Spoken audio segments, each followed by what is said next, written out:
지금까지 히브리서 9장 말씀을 살펴보았는데요. 히브리서 9장은 이 피에 관한 말씀입니다. 염소, 황소의 피와 이 제물의 피로서 부정한 자에게 뿌려서 정결하게 된다고 하는 피에 관한 말씀이었어요. 이것을 다시 반복하지 않겠습니다. 그런데 10장은 무슨 말씀이냐 하면은 9장의 피라면 10장은 그리스도의 몸을 말씀한다는 것입니다. 9장의 주제는 피요, 10장의 주제는 그리스도의 몸입니다. 히브리서 10장 10절 말씀 함께 같이 읽어보겠습니다. 이 뜻을 따라 예수 그리스도의 몸을 단번에 들이심으로 말미암아 우리가 거룩함을 얻었노라. 아멘. 예수님께서 자신의 몸을 단번에 하나님께 드리셨는데, 그리스도께서 단번에 자신의 몸을 하나님께 드리셨을 때 그리스도와 연합된 우리 모두도 그리스도 안에서 하나님 앞에 드려진 존재가 된 것을 믿으시길 바랍니다. 여러분들, 우리가 거룩함을 얻었다 이렇게 말씀하고 있어요. 그리스도께서 자신의 몸을 하나님께 단번에 드리심으로 말미암아 우리가 거룩함을 받았대요. 여러분들, 거룩이라고 하는 것이 무슨 뜻이겠습니까? 거룩은요, 성별하다, 봉헌하다 라고 하는 뜻이에요. 우리가 흔히 거룩하면 죄가 없는 것, 정결한 것 이렇게 생각하기 쉬운데, 거룩은 그런 의미가 아닙니다. 거룩은 성별하다, 구별하다, 하나님께 봉헌하다 이런 뜻이에요. 그래서 구약시대 때 이스라엘 백성들이 하나님 앞에 제물로 바치기 위해서 우양과 염소와 비둘기와 많은 제물을 성소 안으로 이끌고 갔는데요, 성소에 들어가면 다 거룩해지는 거예요. 왜냐하면 하나님께 봉헌되기 때문입니다. 하나님께 봉헌되는 것, 하나님께 바쳐지게 되는 것은 다 거룩한 것입니다. 그래서 예수님께서 자신의 몸을 단번에 하나님 아버지께 드리셨는데, 그리스도의 몸 안에서 우리도 하나님 앞에 단번에 바쳐진 존재가 되었기 때문에 우리가 거룩함을 얻었노라 이렇게 성경에 말씀하고 있는 것입니다. 저 여러분은 하나님께 다 바쳐진 존재가 되었어요. 그러므로 우리의 일평생은 하나님께서 주장하시고, 하나님께서 우리를 다스리시고, 하나님께서 우리의 삶을 이끌어 주시고, 우리가 하나님의 영광을 위하여 우리의 몸이 의의 병기로 쓰임을 받게 될 것을 믿으시길 바랍니다. 얼마나 감사한가요? 우리는 아버지 앞에 바쳐진 존재가 됐기 때문에 이제는 아버지의 소유가 된 거예요. 너는 내 것이라 말씀하셨고요, 그러므로 하나님께서는 하나님의 소유를 결단코 다른 존재에게 빼앗기지 아니하시고 우리를 철저히 주관하시고 통치하시고 하나님의 영광을 위한 도구가 되게 하실 것을 믿으시기를 바랍니다. 이 믿음으로 사셔야 돼요. 우리가 하나님의 소유가 되었다는 것은 하나님의 영광의 쓰임을 받게 되었다는 것뿐만이 아니라 이제 그 누구도 우리를 해할 수가 없게 되었다는 것입니다. 성령 안에서 우리를 하나님의 소유로 인쳐주셨어요. 그러므로 이제 그 누구도 어떠한 원수 마귀나 악한 존재가 있을지라도 하나님의 소유된 저와 여러분을 결단코 해하지 못할 것을 믿으시기를 바랍니다. 10장 1절과 2절 말씀 쭉 한번 같이 읽어보겠습니다. 율법은 장차 올 좋은 일의 그림자일 뿐이요 참 형상이 아니므로 해마다 늘 드리는 같은 제사로는 나오는 자들을 언제나 온전하게 할 수 없느니라. 그렇지 아니하면 섬기는 자들이 단번에 정결하게 되어 다시 죄를 깨닫는 일이 없으리니 어찌 제사를 드리는 일이 그치지 아니하였으리요. 여러분들 이 말씀은 쉽고 단순한 말씀이에요. 구약시대 해마다 늘 드리는 같은 제사로는 나오는 자들을 언제나 온전하게 할 수 없었다는 거예요. 온전한 죄사함, 온전한 구원, 온전한 생명이 구약의 제사로는 이루어지지 못했다는 뜻입니다. 그렇지 아니하면, 만약에 구약의 제사가 우리를 온전케 했다면 섬기는 자들이 단번에 정결하게 되었고 다시는 죄를 깨닫는 일이 없게 되었고, 구약의 제사가 우리를 온전하게 했다면 제사 드리는 일이 반복되지 아니하고 그치고 종결되었을 것이라는 거예요. 그런데 구약시대의 제사는 우리를 온전케 할 수 없었기 때문에 늘 같은 제사가 반복되었다는 것입니다. 그러므로 말미암아 하나님께서 예비하신 것이 있었다는 거예요. 구약의 제사가 우리를 온전하게 하지 못했기 때문에 하나님께서 우리를 온전하기 위하여 예비하신 것이 있었으니 그것이 무엇입니까? 그것이 바로 그리스도의 몸이라는 거예요.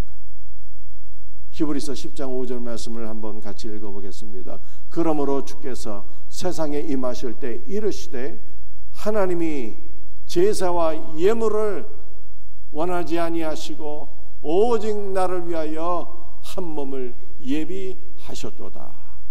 여러분들 주께서는 그리스도를 가리키는 것이죠. 그리스도께서 세상에 임하실 때 예수님께서 세상에 임하신다라고 하는 것은요, 예수님께서 성육신하셔서 이 땅에 오셔서 사역하실 때를 가리키는 것입니다.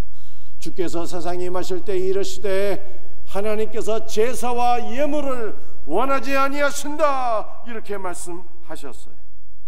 구약성경 이사야서 1장 13절 말씀을 보게 되면 헛된 제물을 다시 가져오지 말라 내가 분향하는 것을 가증히 여기노라 라고 말씀하셨습니다.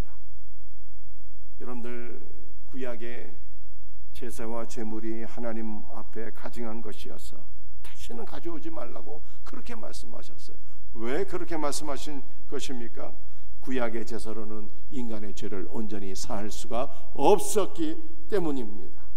때문에 하나님께서 우리를 위하여 예비하신 것이 하나 있었는데 그것이 무엇입니까? 한 몸을 예비하셨다는 거예요. 한 몸을. 그 한 몸이 누구의 몸인 것입니까? 그 한 몸이 바로 예수 그리스도의 몸인 것입니다. 예수님께서 자기 자신을 하나님 앞에 거룩한 산 제물로 바치셨어요. 그러므로 그리스도의 몸은 우리 죄를 위한 최종적이고 완전한 제사가 되어서 우리의 죄를 단번에 영원히 속죄하신 것을 믿으시길 바랍니다. 구약의 제사로서는 온전케 될 수가 없었는데 하나님께서 예비하신 한 몸 그리스도의 몸을 통해서 이것이 최종적이고 완전한 제사여서 우리의 죄를 단번에 사하셨고, 그러므로 우리는 예수 그리스도의 몸 안에서 온전한 구원을 얻게 되었고, 우리는 예수 그리스도의 몸 안에서 온전한 사죄의 확신, 구원의 확신을 갖게 된 것을 믿으시기를 바랍니다. 히브리서 10장 11절, 12절, 13절 말씀을 우리 한번 쭉 같이 읽어보겠습니다. 제사장마다 매일 서서 섬기며 자주 같은 제사를 드리되 이 제사는 언제나 죄를 얻게 하지 못하거니와 오직 그리스도는 죄를 위하여 한 영원한 제사를 드리시고 하나님 우편에 앉아서 그 후에 자기 원수들을 자기 발등상이 되게 하실 때까지 기다리시나니. 여러분들, 우리가 오늘 주목해야 될 단어가 바로 앉으사라고 하는 단어예요. 11절 말씀을 보면은 구약의 제사장들은 매일 서서 섬겼다 이렇게 말씀하고 있습니다. 분명히 그들이 제사를 드리고 나서 의자에 앉기도 했을 것이고 집에 가면은 들어 눕기도 했을 것인데, 그러나 11절 말씀은 구약의 제사장들은 매일 서서 섬겼다 이렇게 말씀하고 있습니다. 매일 서 있다라고 하는 것은 그들이 드리는 제사가 불완전한 제사였기 때문에 자주 반복해서 제사를 드렸다는 것이죠. 자주 반복해서 불완전한 제사를 드리기 위하여 그들은 매일 서 있지 않으면 안 되었어요. 구약의 제사장들이 매일 서 있다는 것은 그들이 불완전한 제사를 날마다 반복해서 드렸다는 뜻입니다. 그런데 12절 13절을 보게 되면 그리스도는 죄를 위하여 한 영원한 제사를 드리시고 하나님 우편에 앉으사라고 말씀하고 있어요. 구약의 제사장들은 서 있었는데 예수님은 한 영원한 제사를 드리시고 자신의 몸으로서 한 영원한 제사를 단번에 드리시고 하나님 우편에 앉아 계신데, 이것은 예수님께서 드리신 단번에 드리신 그의 제사가 완전한 제사여서 다시는 그의 제사가 반복될 필요가 없으므로 우리의 죄를 단번에 사하심으로 말미암아 그는 다시는 제사를 반복하지 아니하시고 하나님 우편에 앉아 계신다라고 하는 거예요. 예수님의 제사는 완전한 제사였고 영원한 제사였다. 있다라고 하는 것을 보여주고 있는 것입니다. 그런데 이 앉아 있다라고 하는 것은 그리스도께서 드린 제사가 완전한 제사인 것을 의미함과 동시에 그리스도의 승리를 가리키는 것입니다. 그리스도의 승리를 가리키는 거예요. 십자가에 죽으시고 부활하신 예수님은 승천하시고 아버지 보좌 우편에 앉아 계세요. 모든 죄와 사망과 원수를 이기시고 승리하신 예수님이에요. 그런데 승리하신 예수님께서 지금 뭐하고 계십니까? 그 후에 자기 원수들을 자기 발등상이 되게 하실 때까지 기다리신다, 이렇게 말씀하고 있어요. 승리하신 주님이 기다리신대요. 뭘 기다리시는 것입니까? 자기 원수들을. 원수는 마귀와 그를 따르는 모든 악한 세력을 가리키는 것인데, 자기 원수들을 자기 발등상이 되게 하실 때까지. 여러분들 발등상은요, 우리가 의자에 앉았을 때 의자가 좀 높은 의자이면 이 발밑에 놓는 발판이 발등상이잖아요. 예수님께서 자기 원수들을 자기 발등상이 되게 하실 때까지, 원수들을 발등상이 되게 하신다는 것은 모든 원수들을 예수님의 발밑에 무릎 꿇고 그들을 짓밟으시는 완전한 승리, 최후의 승리를 가리키는 것입니다. 여러분들, 예수님의 최후의 승리는 언제 이루어지게 되는 것입니까? 예수님의 재림을 통해서 최후의 승리, 완전한 승리가 이루어지게 되는데, 승리하신 예수님께서 재림을 통하여 최후의 승리를 얻으시기까지 기다리신다, 인내하신다, 이렇게 말씀하고 있어요. 그런데 이 말씀이 바로 우리에게 주신 말씀인 것을 믿으시길 바랍니다. 여러분들, 에베소서 2장 말씀을 보게 되면 성도는 어떠한 존재입니까? 그리스도와 함께 죽은 거예요. 그리고 그리스도와 함께 다시 부활했어요.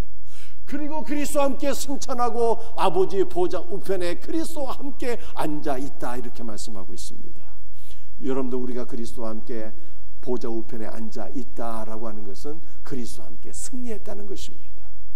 우리는 진실로 그리스도 예수와 함께 이미 승리한 존재인 것을 믿으시길 바랍니다. 그러나 우리의 승리가 최종적으로 이루어진 것이 아닙니다. 우리의 구원도 최종적으로 이루어진 것이 아니에요. 여러분들, 우리의 구원이 최종적으로 이루어지는 것, 우리가 최종적인 승리를 얻는 것은 그리스도 예수의 재림을 통해서 이루어지는 것입니다. 우리는 최종적인 승리를 얻기까지 뭐 해야 되는 것입니까? 기다린다는 거예요. 기다린다는 것은 인내한다는 것입니다. 우리는 이미 승리했으나 최종적인 승리를 얻기까지 인내해야 되는 것입니다. 그런데 우리의 인내는 어렵지 않습니다. 왜 어렵지 않을까요? 이미 승리를 얻었기 때문입니다. 그리스도 안에서 우리는 이미 승리를 얻었기 때문에 최종적인 승리를 믿음의 눈으로 바라보고 그것을 소망하며 그것을 기쁨으로 바라보고 인내하는 것입니다. 승리를 얻을까 못 얻을까 노심초사하고 불안해하고 걱정하고 근심하면서 내가 과연 이길 수 있을까? 이런 것이 아니라 우리는 그리스도와 함께 이미 승리한 존재이기 때문에 최후의 승리를 소망하며 최후의 승리를 확신하며 인내한다는 것입니다. 인내함으로 그리스도 안에서 최종 승리를 누릴 수 있는 복된 성도들이 되기를 예수님의 이름으로 축복합니다. 여러분들, 이 말씀을 14절과 좀 더 연결해서 생각해 보아야 하겠습니다. 14절 말씀을 함께 같이 읽겠습니다. 그가 거룩하게 된 자들을 한 번의 제사로 영원히 온전하게 하셨느니라. 예수님께서 자신의 몸을 단번에 제물로 바치심으로 저와 여러분을 영원히 온전하게 하셨다는 거예요. 우리에게 온전한 죄사함, 온전한 구원, 온전한 생명, 온전한 회복을, 온전한 승리를 주셨다, 이렇게 말씀하고 있습니다. 그런데 우리가 우리 자신을 바라보게 되면 우리 안에 많은 문제가 있잖아요. 우리의 자녀들에게도 많은 문제가 있습니다. 우리의 가정과 우리의 삶에는 끊임없는 문제들이 반복됩니다. 그런데 주님은 이렇게 말씀하고 있어요. 우리 주님께서 자신의 몸을 단번에 하나님께 바치심으로 말미암아 거룩하게 된 자들, 하나님의 소유로 바쳐진 자들을, 곧 우리 모두를 영원히 온전하게 하셨다는 거예요. 그러므로 우리는 이제 어떻게 살아야 되는 것입니까? 우리 눈에 보이는 문제와 환경을 바라보면 안 되는 거예요. 우리의 연약함과 우리의 문제를 바라보지 말고 주님의 약속을 바라봐야 되는 거예요.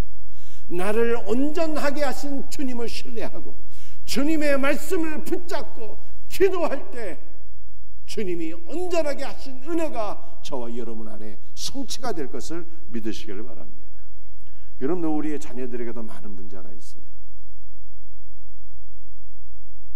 그들이 우리의 기도의 제목입니다. 우리는 우리의 자녀들이 앞으로 과연 어떻게 될까? 이 아이들이 평생 속만 썩이다가 그렇게 살 것이냐, 아니면 정말 이 아이들이 하나님 앞에 온전한 믿음의 사람이 되어서 쓰임받을 것이냐. 여러분들, 우리가 우리 자녀들을 보면서 이러한 생각들, 걱정들 하게 됩니다. 그러나 우리는 우리 자녀들의 문제를 바라보고 근심, 걱정, 두려워하지 말고 주님의 말씀을 바라봐야 돼요. 주님께서 한 번의 영원한 제사로서 우리 자녀들도 온전하게 하셨다는 거예요. 이미 이 약속의 말씀을 붙잡고 이미 온전하게 하셨사오니 이 말씀이 우리 자녀들에게 이루어지게 하여 주옵소서.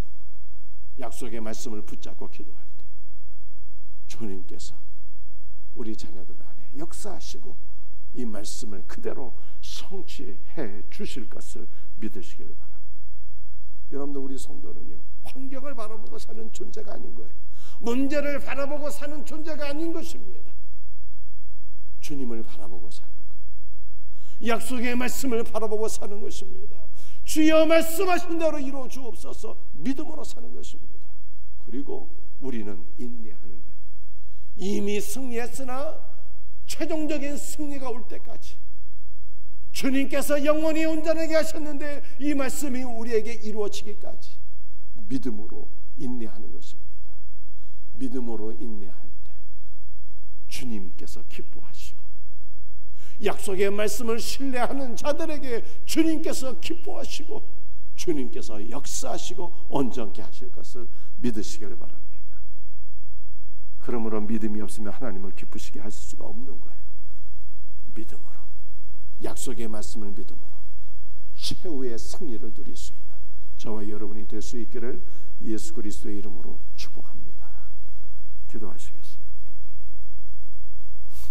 아버지 하나님, 감사합니다. 오늘 이 새벽에 주의 말씀을 붙잡고 기도합니다. 우리 예수님께서 단번에 자신의 몸을 들이주셔서 우리를 영원히 온전하게 하셨다고 하는 약속의 말씀을 믿습니다. 주 예수여, 우리 사랑하는 성도들, 우리를 힘들고 어렵게 하는 환경을 바라보지 말게 하옵소서. 우리의 문제, 우리 자녀들의 문제, 가정의 문제, 우리 삶 속에 여러 가지 많은 문제들이 있으나 우리의 환경과 문제를 바라보고 두려워하고 근심 걱정하는 자들 되지 말게 하시고 주님을 바라보게 하소서. 우리를 온전케 하시고 거룩하게 하신 주님을 찬송합니다. 주님을 바라보고 약속의 말씀을 붙잡고 신뢰하고 믿음으로 인내함으로 말미암아 주님의 말씀이 우리의 가운데 살아 역사하고 주님의 말씀이 우리의 삶 가운데 온전히 성취되는 놀라운 은혜를 경험하고 최후의 승리를 누릴 수 있는 우리 복된 성도들이 되게 하여 주시옵소서. 주여 역사하여 주옵소서. 모든 것을 감사합니다. 오늘도 주의 성령으로 충만하게 하시고 주님 홀로 영광 받으시옵소서. 감사하오며 주 예수의 이름으로 기도드립니다. 아멘.